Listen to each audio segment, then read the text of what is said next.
Hi, this is Natalie Hoffman of FlyingFreeNow.com, and you're listening to the Flying Free Podcast, a support resource for women of faith looking for hope and healing from hidden emotional and spiritual abuse. Welcome to episode 310 of the Flying Free Podcast. Today, I'm going to answer 2 listener questions related to husbands who have mental health issues. Let's listen to the first question. Hello, Natalie. I'm just so thankful for your podcast. It has helped me so much to feel like I'm not going insane and that my life is worthwhile and that I'm worthy and loved.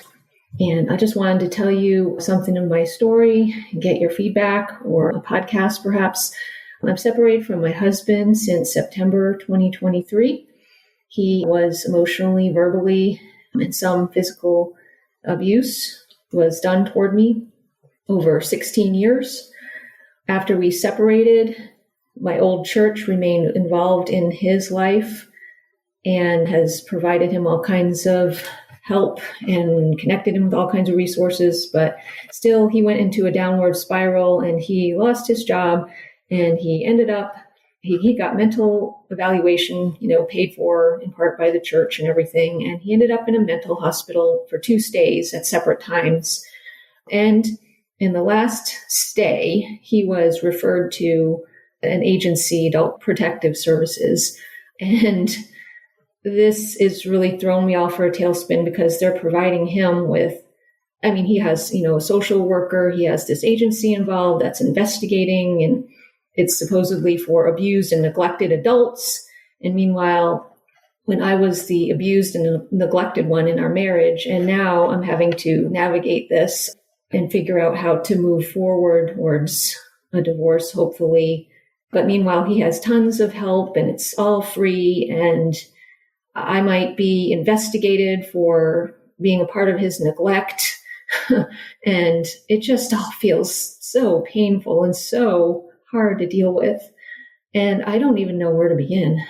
I'm struggling through because I can't really afford a top-notch lawyer or anything. I've been researching some, but anyway, long story short, I'm very much still feeling kind of alone and out there trying to figure out what to do and just how to get through this. And the pain of it, of knowing he's got all these processes and these people trying to help him, and I'm feeling very vulnerable. So if you could speak to this and how I'm supposed to feel right now, because a part of me feels like, the old part of me feels like it's my fault and like, oh, did I do something wrong? And now he's suffering. So anyway, I appreciate your thoughts on this. Thank you so much. First of all, I just want to express how sorry I am that you are experiencing such egregious abuse at the hands of not only your husband, but of the institutions that are protecting him for whatever reason. It will never cease to amaze me how women can be abused for decades, and these kinds of agencies and religious institutions will not provide support or help for them, even when her entire life unravels and she's barely able to get up in the morning. But if a man's life unravels because his wife finally leaves him due to his mistreatment, then everyone comes out of the woodwork and tries to support him and turns away from the woman as if she did something wrong. And here's the thing. In this wackadoo world, you did do something wrong.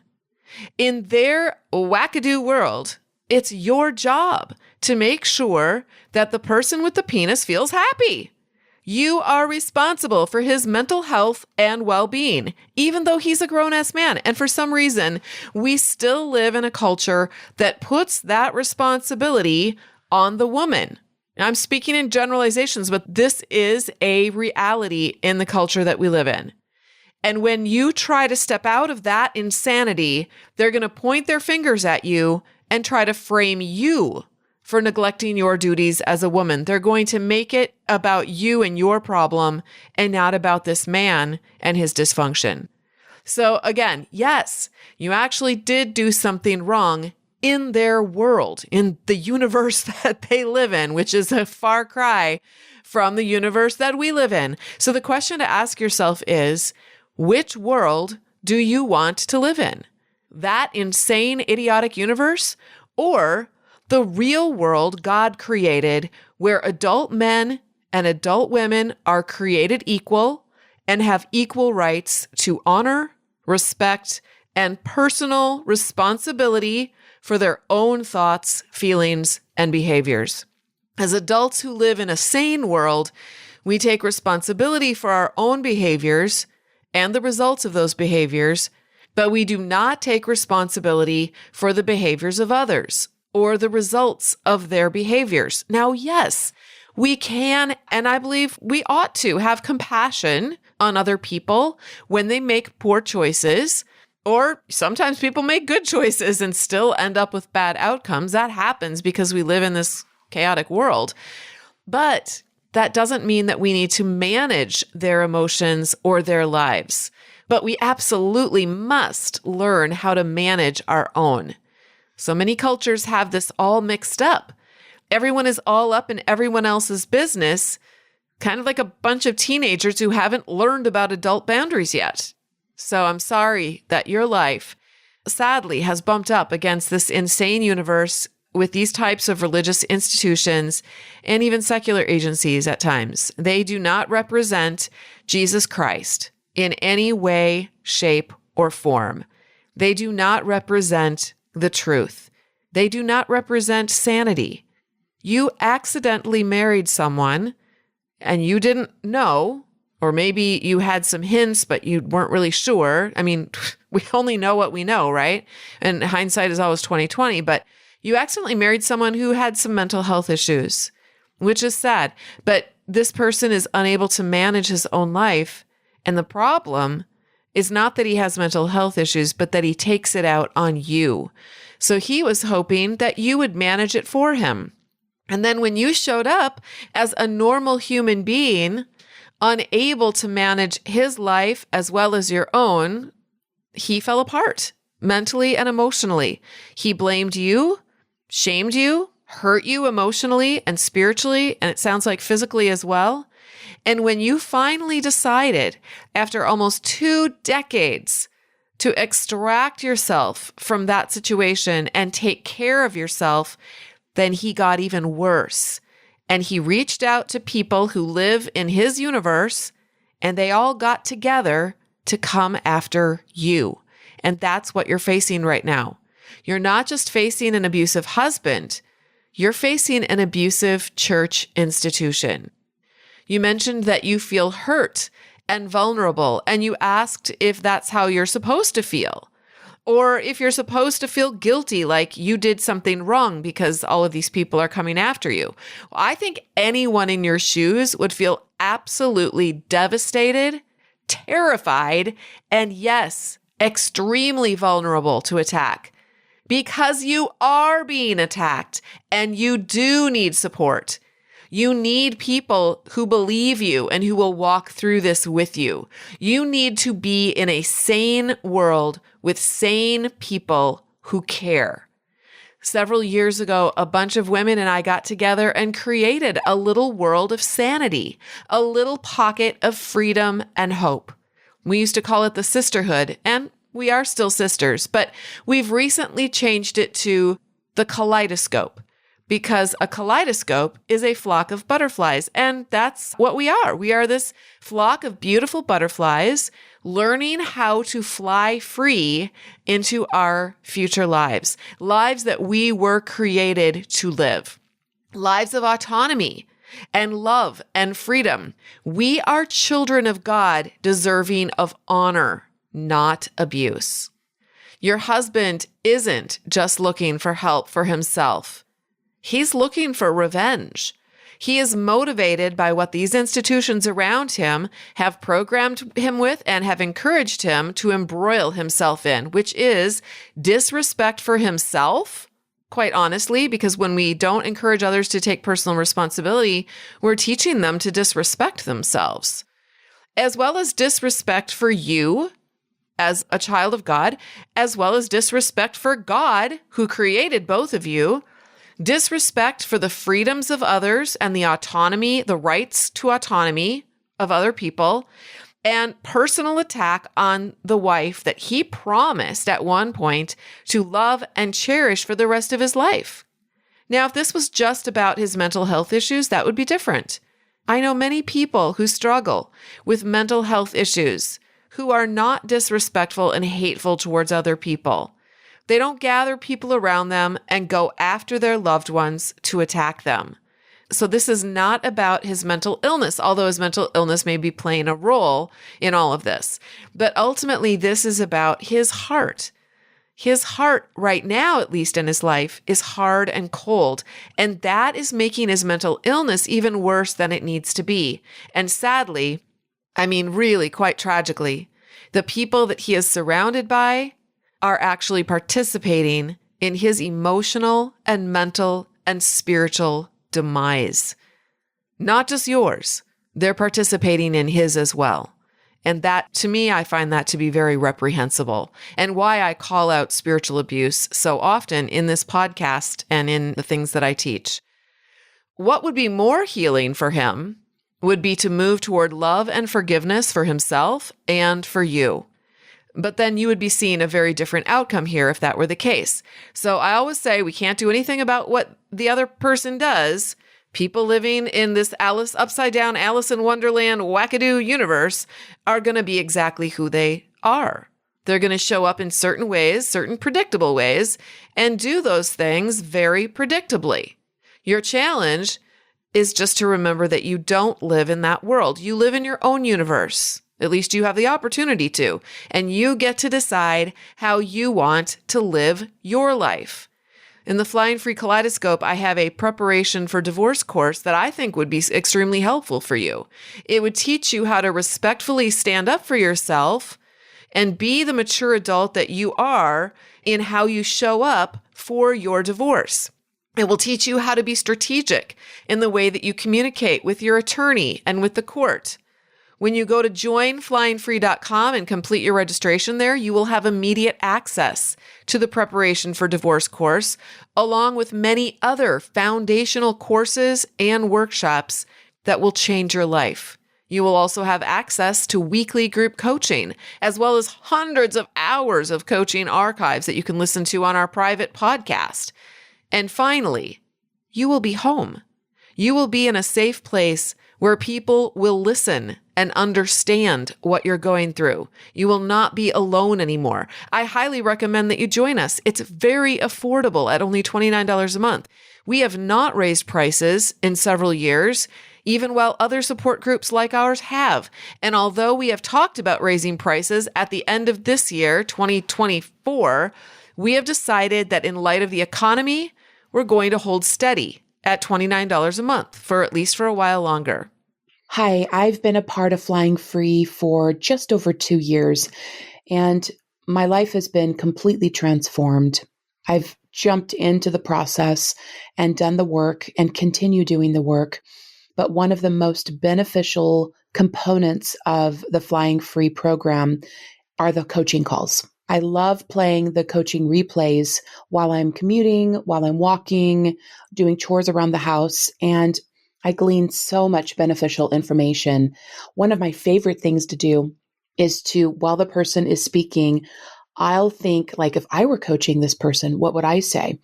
And it's exciting because the coaches and what I'm coming up with are now becoming similar things because I'm now a healthy, attuned adult who can see the world differently than I once did just over 2 years ago. It's amazing. So I liken coaching calls to a masterclass. I'm a musician and I've participated in several masterclasses throughout my educational career. And if you've ever been a part of one, you have people on the stage, you have the instructor giving the information, and then you have people in the audience watching like they're a fly on the wall. And it's so cool because every single person in that room leaves with new information. It's a growth opportunity for every single person. So if you have not listened to the coaching calls, whether it's live or it's the replay, I highly recommend it. You glean so much fantastic information and insight, but it's also nice to know that you're not alone. Thank you so much for sharing that. Is Is this content resonating with you? I've written a book for women of faith in destructive relationships called Is It Me? Making Sense of Your Confusing Marriage, a Christian woman's guide to hidden emotional and spiritual abuse. You can read reviews and find out more about my book on Amazon.com. It comes in paperback, Kindle, and Audible formats. I've also created a companion workbook for Is It Me, also available on Amazon. This workbook is like 11 power-packed therapy sessions to help you process through the important material you'll be learning from my book. These books are recommended by counselors and therapists all over the United States. I've also got a website specifically focused on helping women of faith find hope and healing. It's called flyingfreenow.com, and I'd love to give you the first chapter of my book and the first chapter of the companion workbook for free when you hop on my mailing list at the top of my website. Those two resources are going to help you figure out if your relationship is normal or destructive.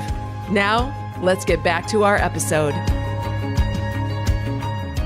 You know, it's hard because of our demographic. Our members, they're members on the sly, right? They can't go around on social media and advertise that they're a member of the Flying Free Kaleidoscope program.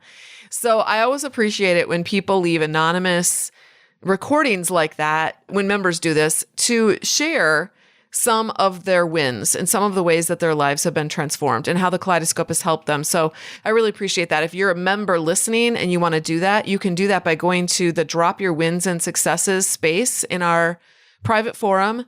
And there's a little record button there. If you want to leave a recording and leave your own testimony, I just recommend that you don't give your name or any other identifying things about yourself.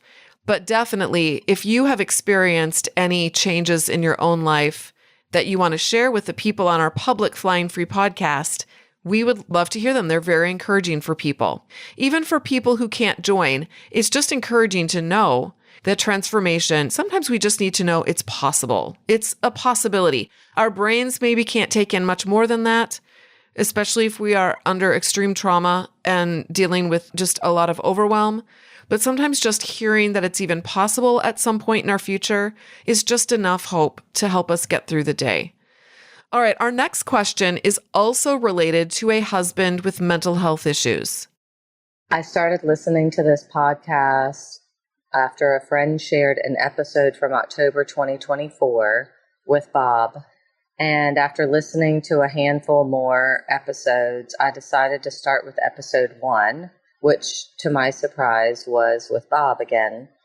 And I so value the conversation between the two of you and appreciate everything that I've been learning and the sense of peace that's growing inside of me as I feel like I'm healing slowly while I remain in my relationship. My question is, and Bob kind of touched on personality disorder, but my question is, I am married to somebody who is bipolar and being treated for that, and ADHD, being treated for that. Anxiety and depression meds are involved as well, which kind of go along with those. And oftentimes there does appear to be a genuine sense of repentance, at least emotionally, from my husband.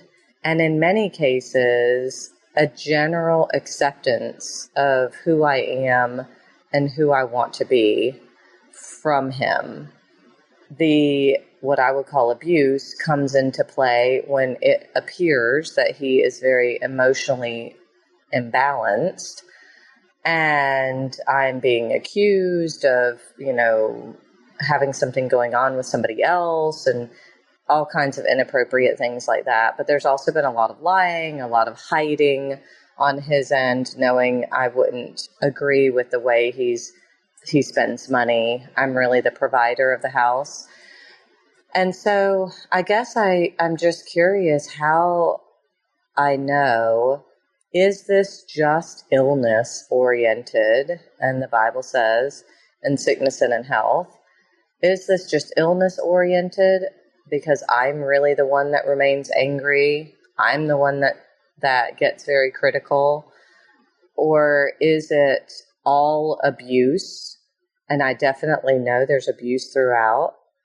And then if it is illness, is that because of the in sickness and in health justification for the fact that I should be staying? Because I do hear all of those things from him, like, God hates divorce, you're trying to make a plan, aren't you? And lots of critical things from that regard.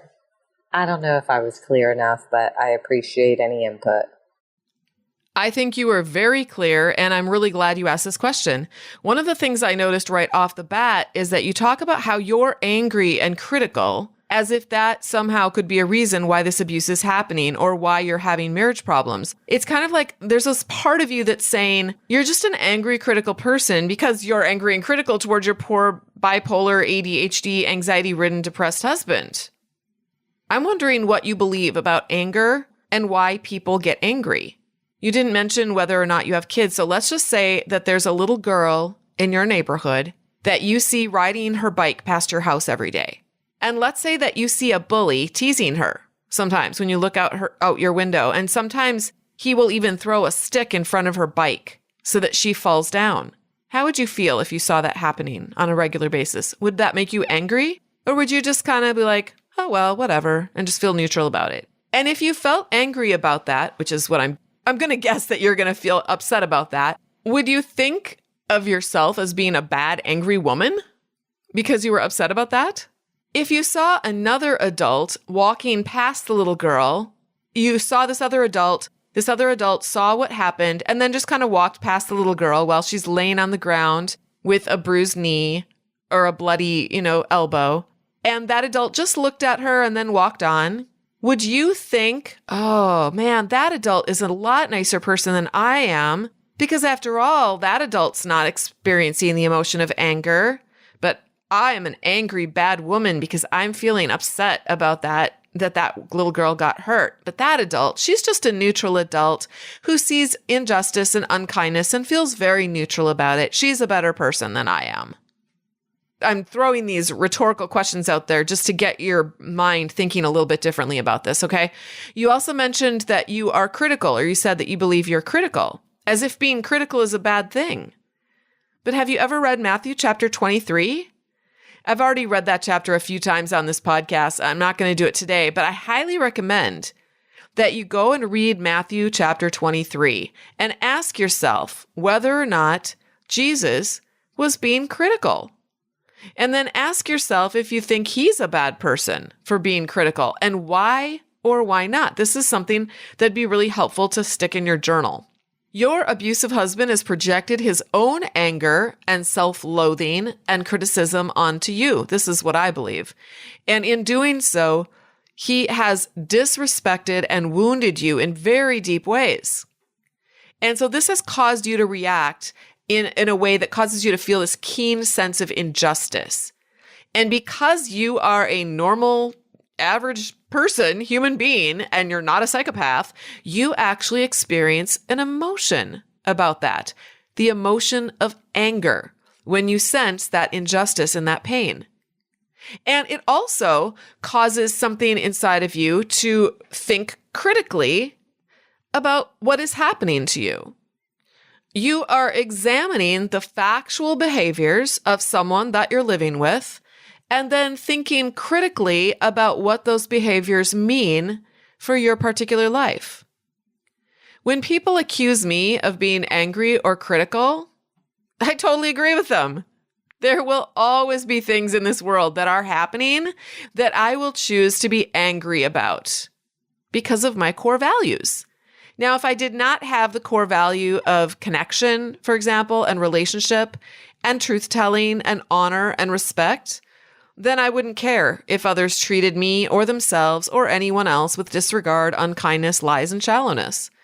But I love that my core values cause me to experience the emotion of anger about certain behaviors. And I love that my core values cause me to be critical of certain behaviors that destroy other human beings, including myself sometimes.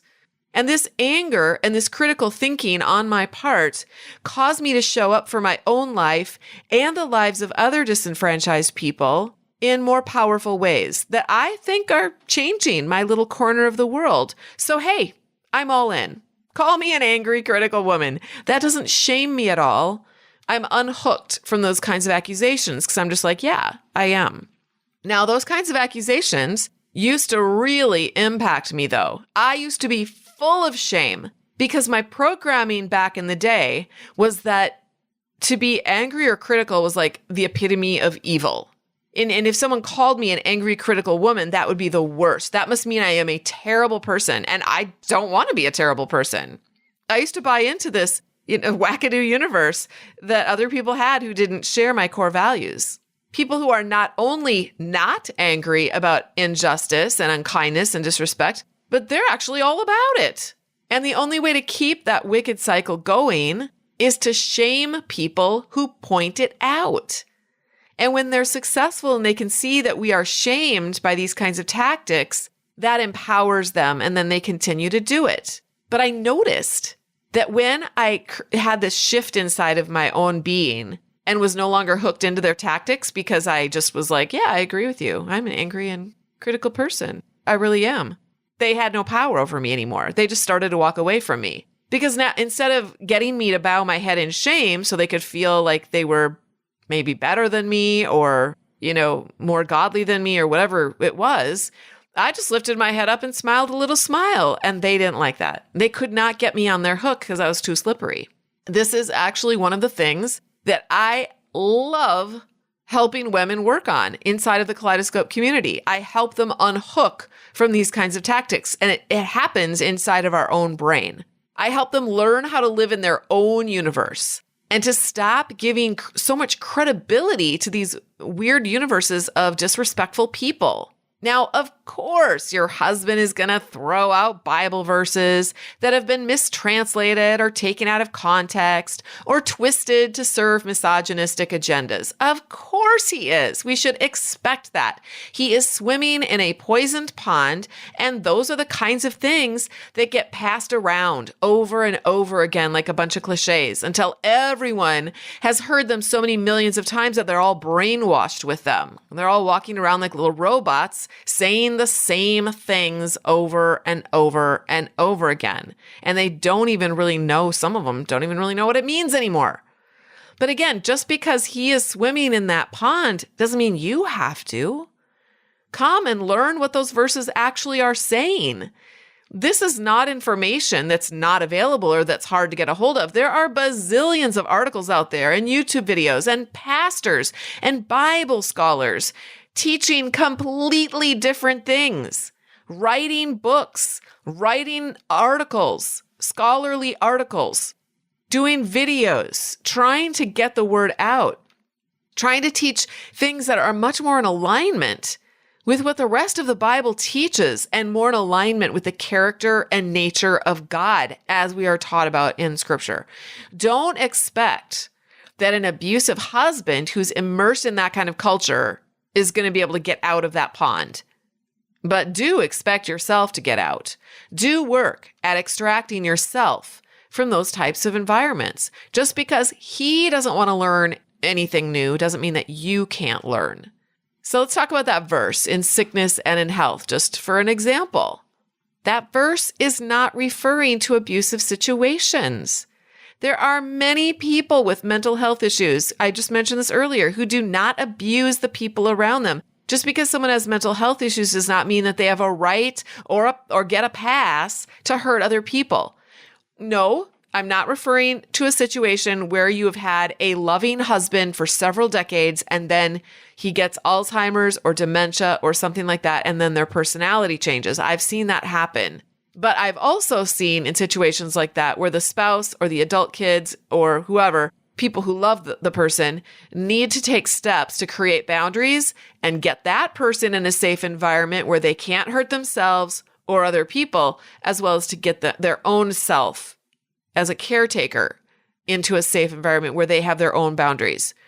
So maybe a spouse, might not have a reason to divorce in a situation like that if you wanted to follow that verse in sickness and in health. But they would definitely have a reason to not live with someone like that full time if they're endangering themselves or those around them. So I hope that makes sense. You mentioned something also about wondering whether or not it was all abuse or maybe just some abuse and then some mental health issues, and like, how do you parse out the difference? But I personally think that focusing on all of that and figuring all of that is not really the issue and not helpful. I think it's trying to figure out the exact percentages at any given time of whether or not what someone said or did is abuse and what percentage was just his mental health issues. It's like let's dig into our belly button. It's called navel gazing. I just think it's a waste of time, and it doesn't even matter. It's irrelevant. What is relevant is whether or not you are being harmed in this situation. What is relevant is the impact that that person's behavior is having on you and your mental health. Is your mental health suffering because of the intermittent abuse that you're experiencing? And if so, since it is your responsibility to take care of your own mental health, what are your intentions related to that?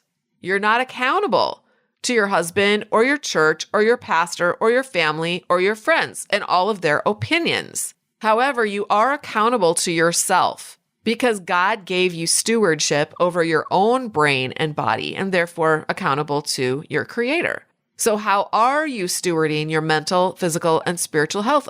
Are you happy with the job that you're doing as far as your stewardship of yourself? When you join the Flying Free Kaleidoscope by going to joinflyingfree.com, you're going to have access to courses that are going to help you learn how to do this in ways that will completely rock your world and change your life. And when you start doing that, you will find yourself thinking and feeling and behaving very differently than the ways you are probably showing up right now in your life. I want to close by saying that something I hear periodically is that women who are listening to this podcast believe that if they join Flying Free, they aren't going to get much more than what they're getting for free from this podcast. But everyone who has actually joined knows that this is a far cry from the truth. Where do I hear these things? I hear these things from people who joined, who tell me that that's what they were thinking before when they were listening to the podcast for, a year, 2 years, however long. They thought, yeah, I don't really need to join because she gives so much good stuff in the podcast. And then they join and realize, oh, wow, it's like a whole world.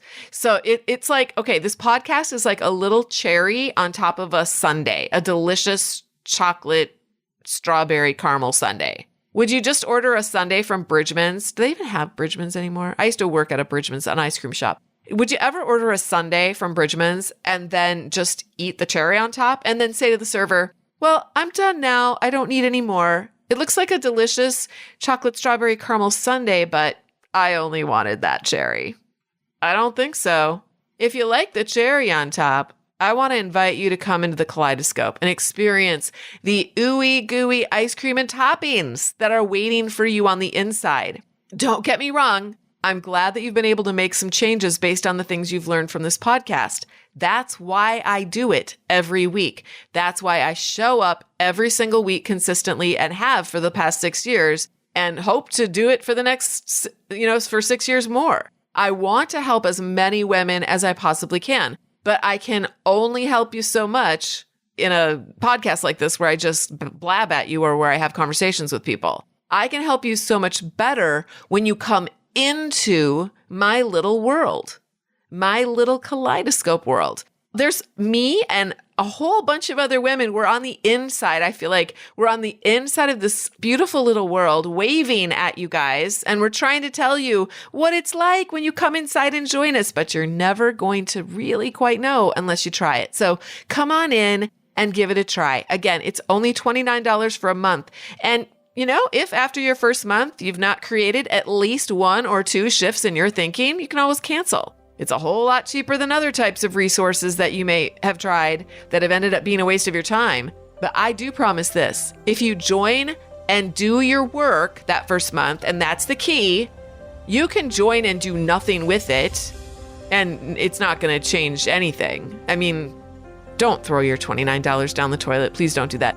But join, and if you join and do your work, it's not going to be a waste of your time. You are going to change. So I hope to see you on the inside soon. Just go to joinflyingfree.com to learn more and sign up. Hey, beautiful butterfly. Thank you so much for listening. If you liked this episode, be sure to subscribe and then consider leaving a rating and review so others can find us.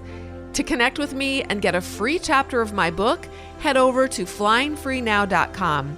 And until next time, fly free.